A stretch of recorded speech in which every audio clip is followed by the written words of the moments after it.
How's it going? It's the movie reviewer, Mr. Kent Brindley. The movie reviewer, yes. With the movies of January.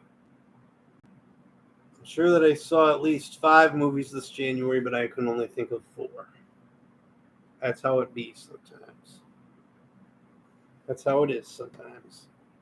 Um, so, as always, as I'm reviewing these movies, we start with the order in which I saw the movies, the order in which I anticipated the movies, and the order in which they proved enjoyable.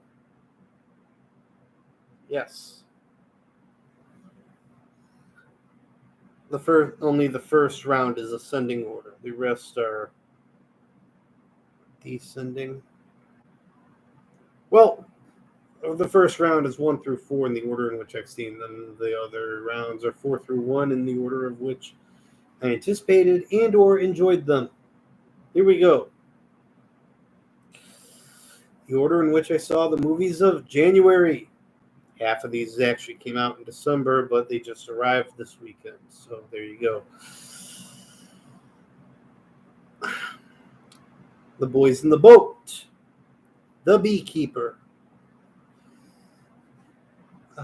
Mean Girls, and Aquaman 2, and The Lost Kingdom.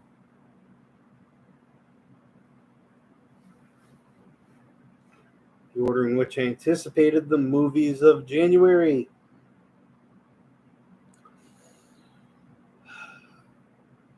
Mean Girls, I kind of had an inkling would be the Broadway musical put on the theater screen, only to attempt to retell the exact same story that was successfully told 20 years ago without the use of song and dance.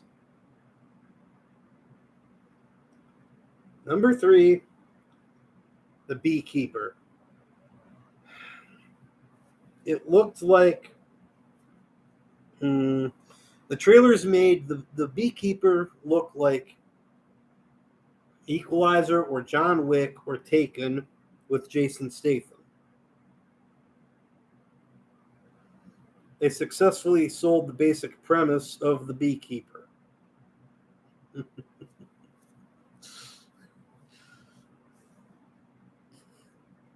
Number 2, order of anticipation. Aquaman and the Kingdom and the Lost Kingdom. Not a huge Aquaman fan. Bat fan here. Bat fan. All right. That being said, Aquaman 2 did not have a lot to live up to compared to what it was coming after. As a sequel, it did not have a lot to live up to. As a sequel, the bar was set very low.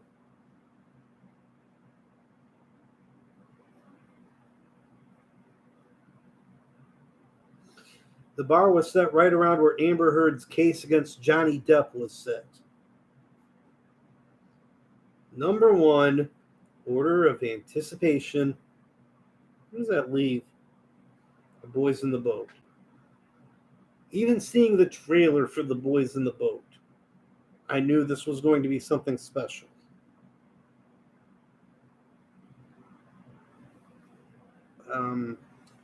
Order of enjoyment.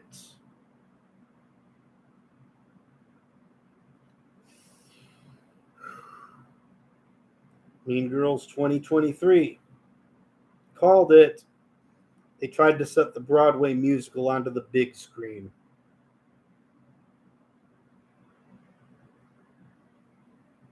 With actors who could carry, with songsters who could carry the chorus and then kind of mumble the verses in between. Actress playing Regina George. Hands down, beautiful, gorgeous. She attempts to sing, "You can make out, my name is Regina George." The verses are, you can make up your own.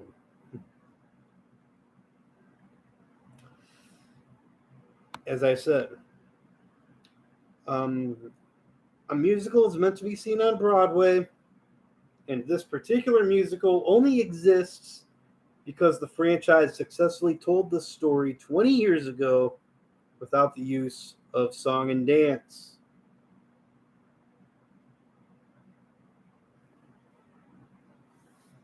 Anyway,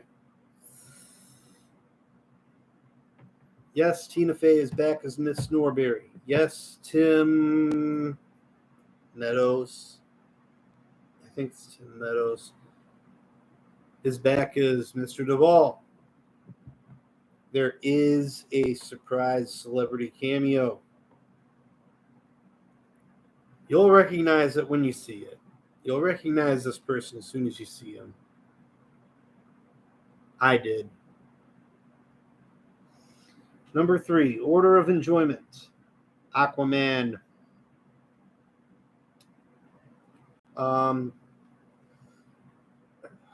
I successfully remembered that Aquaman's nemesis in the first movie was Ocean Master. Aquaman 2, they finally put Black Manta on the screen, and they did okay with Black Manta. The actor they picked for Black Manta sounded almost exactly like he sounded on Challenge of the Super Friends, and that was amazing to me. A lot of the dialogue was extremely hokey, and you can already see the DC Cinematic Universe trying to turn Aquaman into the same boorish buffoon that Marvel turned Thor into. And it only took them 3 movies. And it took them until Thor Ragnarok to really start turning Thor into a bumbling, idiotic character.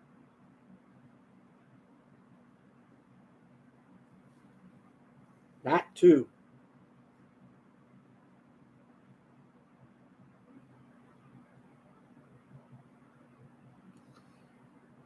And yes, of course, Amber Heard is still in it. You need a Princess Mira.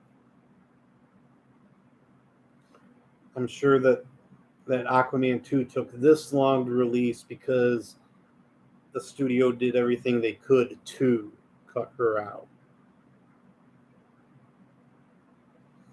Anyway,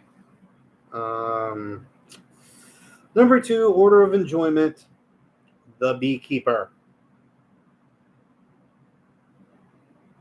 Jason Statham trying to fill the shoes of John Wick, The Equalizer, and Liam Neeson from Taken.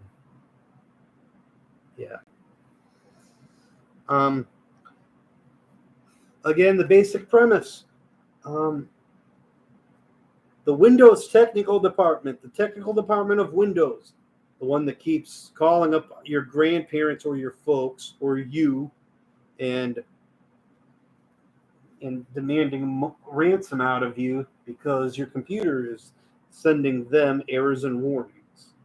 You remember those guys? You familiar with those guys? Maybe you watch Pierogi Scammer Payback. Maybe. Those are the nemesis. Jason Statham's character is called a beekeeper.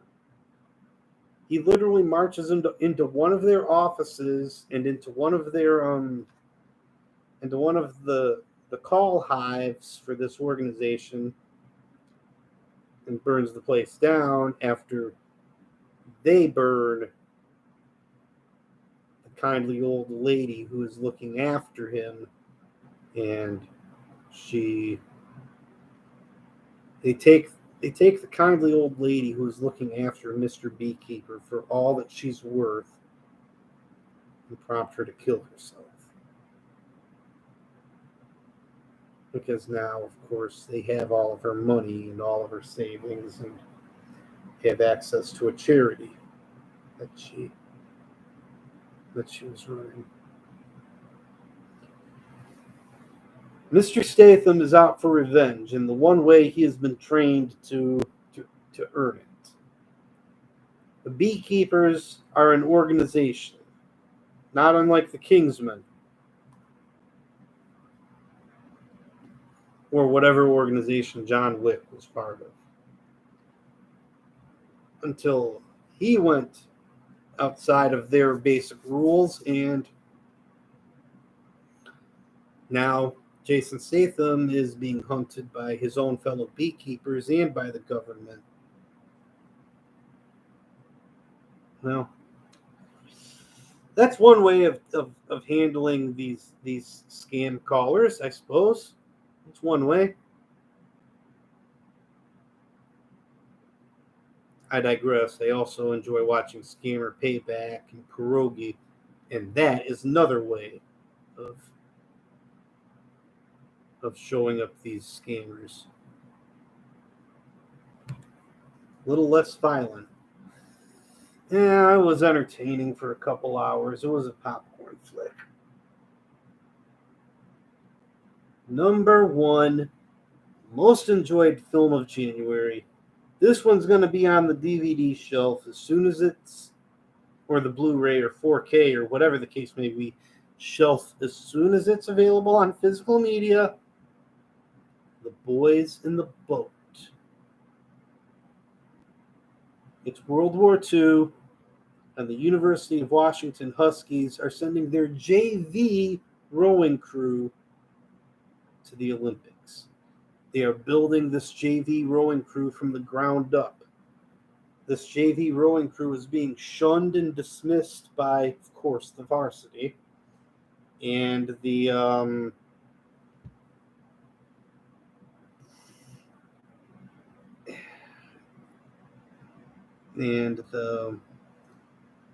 University of Washington's very own alumni. Their coach really believes in these boys. He turns them into champions. Sends them down to Germany to compete in the Olympics alongside Jesse Owens in running, and soundly humiliates Germany. Against all odds, this rowing crew does their job. Again, I say, one thing that they could have done better is they introduced Jesse Owens for a moment, but he's a flash in the pan.